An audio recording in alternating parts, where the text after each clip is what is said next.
Shikues të nderuar, ju përshëndes, jemi në hapësirën opinion dhe do të diskutojmë tani për situatën politike në Kosovë. Me sa duket, Kosova vjen të mbetet në një ngërç, pasi për 8 seanca radhazi deputetët nuk kanë mundur që të zgjedhin kryetarin e kuvendit, duke e futur në një ngërç institucional dhe ligjor situatën në kuvendin e Kosovës. Për të gjitha këto që kanë ndodhur dhe cilat janë disa nga zgjidhjet e mundshme, do të kem tani një komunikim të drejtë për drejtë nga Kosova me zotin Argjend Zejnaj, politolog. Zoti Zejnaj, përshëndetje. Përshëndetje për juve në News 24 dhe për gjithë shikuesit juaj. Faleminderit për mundësinë. Faleminderit ju për kohën. Si e shihni këmbguljen e vetëvendosjes për të ardhur disa herë me të njëjtën kandidaturë, ndërkohë që është votuar kundër nga opozita? Po, ne edhe pse i realizuam fushatën elektorale, i përfunduam zgjedhjet edhe për kundërvënesave në certifikim dhe të tjera me radhë, vazhdojmë timi me një republikë që vazhdojnë të funksionojë si trup pa kokë. Institucionet janë peng i numrave dhe i egove, jo interesit publikut. Sa i përket partisë e cila ka dalë para në këto zgjedhje, partisë vetëvendosje, sillet si fituese morale, por në të njëjtën kohë refuzon që ta pranoj humbjen politike. Pra, ma shumë po interesojnë me i kërku me insistu në poste, e ma pak me insistu në zgjidhje.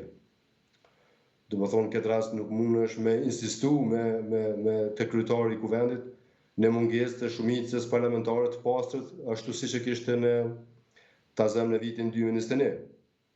Dhe kjo mund të shihet ose të interpretohet si është një sjellje e një partie që nuk ka reflektuar mbi atë që ka arrit me non shkurt.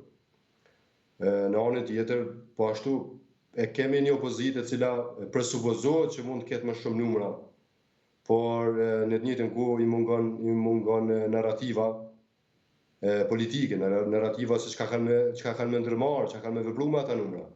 Ata ma shumë janë bashkë për mi thonë jo Albinit, jo vetëvendosjes, ose jo Albulena Hazgjell këtë rast si kandidate për kryetarët kuvendit, por në të njëjtën kohë janë po ashtu në mungesë të një vizioni të ri për Kosovën. Edhe nëse do ta merrin drejtimin e institucionit kuvendit, ata nuk kanë rrimë me sqaru deri tani a kanë me ndërtu një qeveri të re, apo kanë me vazhdu me administru një blokad pas zgjedhjes së kryetarit të kuvendit. Dhe këtu kemi një mungesë të madhe të zgjidhjes kushtetuese, një mungesë të madhe të mundësisë legale kushtetuese për ndërhyrjen e mundshme të presidentes.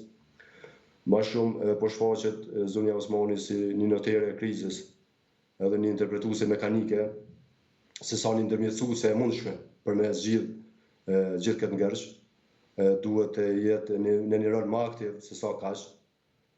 Duhet bëj thirrje për unitet, duhet të bëj thirrje që të ulen gjitha partitë bashkë në një udhëheqje të saj, një tryezet që do ta udhëheqte ajo vetë, për shkak se tek e fundit në këtë rast heshtja e presidentes nuk quhet neutralitet. Ma shumë mundet më interpretu si një mungesë e leadershipit institucional, si e para e vendit.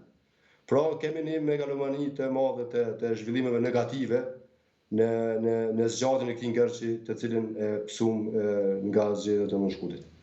Pak ditë më parë unë zhvillova një intervistë me njërin nga ish anëtarët e Gjykatës Kushtetuese të Kosovës dhe njërin nga hartuesit e Kushtetutës Kosovës, zotin Kadri Kryeziu, i cili tha se nëse qeveria nuk zgjidhet, ne e kemi parapar një mekanizëm zhbllokues, por askush nuk ka parashikuar një mekanizëm zhbllokues nëse nuk zgjidhet kryetari i kuvendit, dhe kjo situatë mund të vazhdojë pambarimisht kështu. Kuvendi mblidhet, vetëvendosja nuk siguron shumicën, kandidati i propozuar nuk siguron shumicën, kuvendi mblidhet pas 2 ditësh, por çfarë ndodh në këtë rast me Kosovën, me institucionet e Kosovës, me besueshmërinë, me qeverinë e cila megjithëse është dorëhequr vijon të shkojë në punë?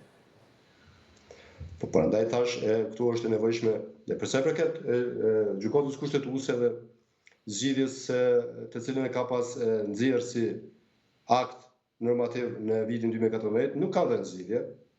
Për dallim prej zotit Kryeziu, unë mund të them se me atë vendim, me atë shpjegim kushtetues të vitit 2014, vetëm sa e kanë ngatruar këtë zgjidhjen, mos zgjidhjen, kanë dhënë zgjidhje për mos zgjidhjen. Në kuptimin e kanë dhënë mos zgjidhjen për zgjidhjen.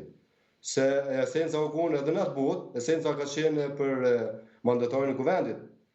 Kujtohet ajo që tash po dalin kontra vetës anëtarët e partisë vendosje për shkak se po bin kundërshtim atë çka me narrativin ka pasur në 2014. Por esenciale ka qenë edhe në atë botë që të jepet zgjidhje mandatarit për kryetar të kuvendit.